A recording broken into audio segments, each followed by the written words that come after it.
दोस्तों, world affair से जुड़ी इस समय की दो बड़ी खबरों के बारे में बात करेंगे, जिसमें हमारी पहली खबर चीन से आ रही है, जिसने रेयर अर्थ मिनरल्स पर लगे बैन को भारत के लिए हटाया है। साथ ही अमेरिका के द्वारा भारत पर लगाए गए टैरिफ पर भी भारत में मौजूद चीनी विदेश मंत्री वैंग यी भारत के सपोर्ट में खड़े हो गए हैं। यानी कि अब रूस, चीन और भारत एक साथ अमेरिका के खिलाफ आ चुके हैं। वहीं पर हमारी दूसरी खबर अमेरिका से ही आ रही है, जहां पर भारत सरकार ने एक बड़ा फैसला अमेरिका के लिए लिया है, जो कि भारत और अमेरिका के बीच जो टैरिफ वॉर चल रही है उसको रोकने में मदद कर सकता है। दोनों खबर काफी इंटरेस्टिंग है, इसीलिए वीडियो को अंत तक जरूर देखिएगा। पहले बात करते हैं अमेरिका की। पिछले दिनों भारत और अमेरिका के बीच ट्रेड के आंकड़े सामने आए थे, जिसमें डोनाल्ड ट्रंप के टैरिफ के बावजूद भारत और अमेरिका के बीच व्यापार में तेजी से बढ़ोतरी देखी गई। और इसी को ध्यान में रखकर भारत सरकार ने अमेरिका के साथ तनाव भरे रिश्तों को थोड़ा नरम करने के लिए एक बड़ा फैसला लिया है। सरकार ने कॉटन आयात पर लगने वाली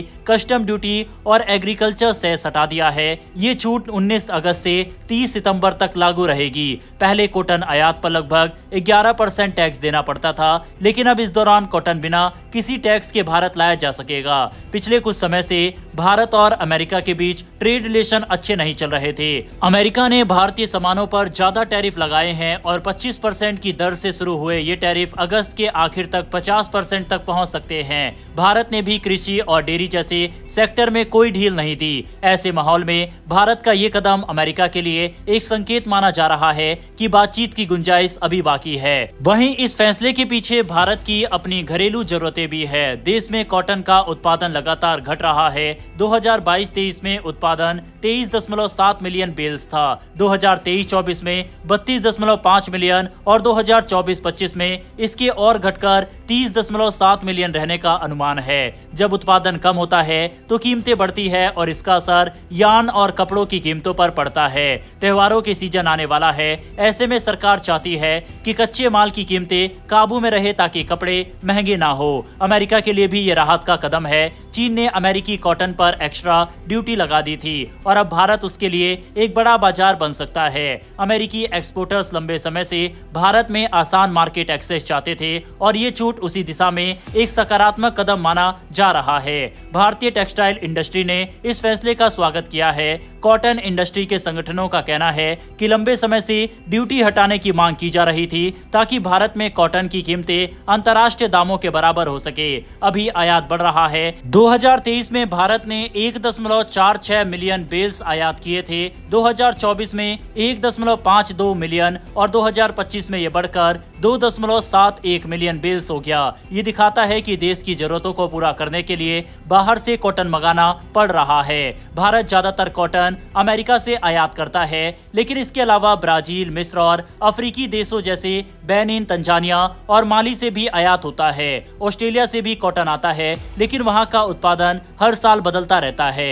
अगर दुनिया भर की तस्वीर देखें तो चीन सबसे बड़ा कॉटन उत्पादक है, जो करीब 32 मिलियन बेल्स उत्पादन करता है। भारत दूसरे नंबर पर है 25 मिलियन बेल्स के साथ। इसके बावजूद भारत को अपनी जरूरतें पूरी करने के लिए आयात करना पड़ रहा है। ये फैसला साफ तौर पर दो मकसद पूरे करते हैं, एक घरेलू स्तर पर कच्चे माल की कीमतों को कंट्रोल करना और दूसरी तरफ अमेरिका को सकारात्मक संदेश देना कि भारत बातचीत के लिए तैयार है। हालांकि ये छूट सिर्फ 30 सितंबर तक है, इसीलिए ये देखना होगा कि सरकार आगे इसे बढ़ाती है या फिर इसे सिर्फ एक अस्थायी राहत मानकर बंद कर देती है। कॉटन का ये छोटा सा मुद्दा असल में भारत और अमेरिका के बड़े व्यापारिक रिश्तों की दिशा तय करने वाला हो सकता है। आने वाले हफ्तों में साफ हो जाएगा कि ये कदम रिश्तों को नई शुरुआत देता है या फिर सिर्फ एक अस्थायी समाधान बनकर रह जाता है।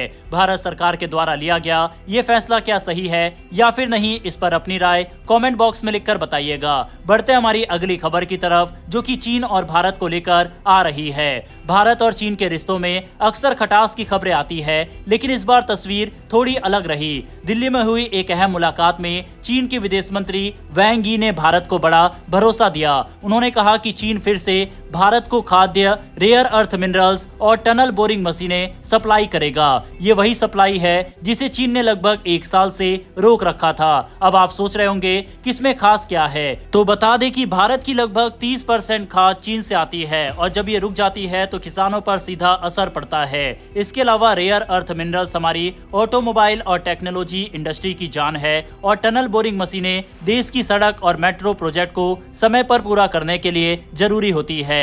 यानी ये वादा भारत के लिए किसी राहत से कम नहीं। विदेश मंत्री एस जयशंकर और वैंग यी की मुलाकात में एक और दिलचस्प बात यह हुई कि चीन ने ताइवान पर भारत की स्थिति जाननी चाहिए और जयशंकर ने साफ कह दिया कि भारत की नीति वही है जैसे पहले थी, कोई बदलाव नहीं। भारत ताइवान के साथ सिर्फ एक आर्थिक और सांस्कृतिक रिश्ते रखता है, लेकिन कूटनीतिक स्तर पर भारत की पॉलिसी वही है जो दुनिया के ज्यादातर देशों की है। ये चीन के लिए एक तरह से भरोसा था कि भारत ने अपना रुख नहीं बदला है। अब सवाल उठता है कि सीमा विवाद का क्या हुआ, क्योंकि जब भी भारत और चीन की बात होती है लोग सबसे पहले बॉर्डर टेंशन की तरफ देखते हैं। दरअसल इस बैठक में बॉर्डर पर सीधे चर्चा नहीं हुई। ये मुद्दा अब राष्ट्रीय सुरक्षा सलाहकार अजीत डोवल के हाथों में है। ये विशेष प्रतिनिधि स्तर की वार्ता में इस विषय को विस्तार से उठाएंगे। लद्दाख में गश्त से जुड़ी कई दिक्कतें तो सुलझ चुकी है, लेकिन सच्चाई ये है कि दोनों देशों की सेनाएं अब भी सीमा पर डटी हुई है। सैनिकों को पीछे हटाना सबसे बड़ी चुनौती है और आने वाली बातचीत का असली फोकस भी यही होगा। वहीं इस मुलाकात का एक और दिलचस्प पहलू था अमेरिका। भले ही सीधे तौर पर नाम न लिया गया हो, लेकिन दोनों पक्षों के बीच ये सहमति बनी कि मौजूदा हालात में अमेरिका की नीतियां भारत और चीन दोनों को प्रभावित कर सकती है। अमेरिकी राष्ट्रपति डोनाल्ड ट्रंप के फैसलों से दोनों देशों में चिंता है और इसीलिए दिल्ली और बीजिंग दोनों मानते हैं कि एक दूसरे के साथ संवाद बनाए रखना बेहद जरूरी है। आपको बता दें कि भारतीय प्रधानमंत्री नरेंद्र मोदी जल्द ही चीन के दौरे पर जाने वाले हैं। इसके अलावा रूस के राष्ट्रपति व्लादिमीर पुतिन भारत के दौरे पर भी आने वाले हैं।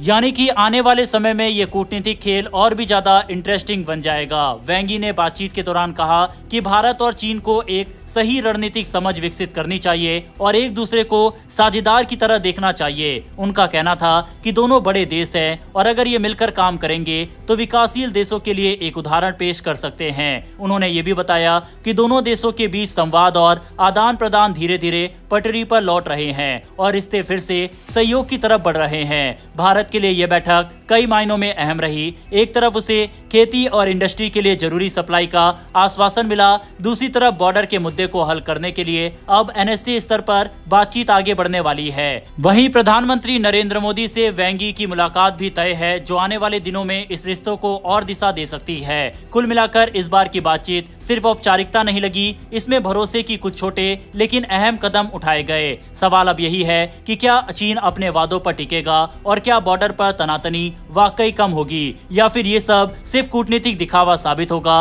वक्त ही बताएगा। लेकिन इतना जरूर है कि दिल्ली में हुई इस मुलाकात ने भारत चीन रिश्तों में थोड़ी गर्माहट जरूर ला दी है। बहरहाल दोस्तों, इस वीडियो में इतना ही। डिफेंस और वर्ल्ड अफेयर से जुड़ी इस तरह की वीडियो अगर आपको देखना पसंद है तो नीचे दिए गए सब्सक्राइब बटन को प्रेस कर बेल आइकन को जरूर दबा ले, जिससे हमारी डेली ऐसी वीडियो आप तक सबसे पहले पहुंच सके। फिर मिलेंगे ऐसी एक नई वीडियो के साथ। धन्यवाद। जय हिंद, जय भारत।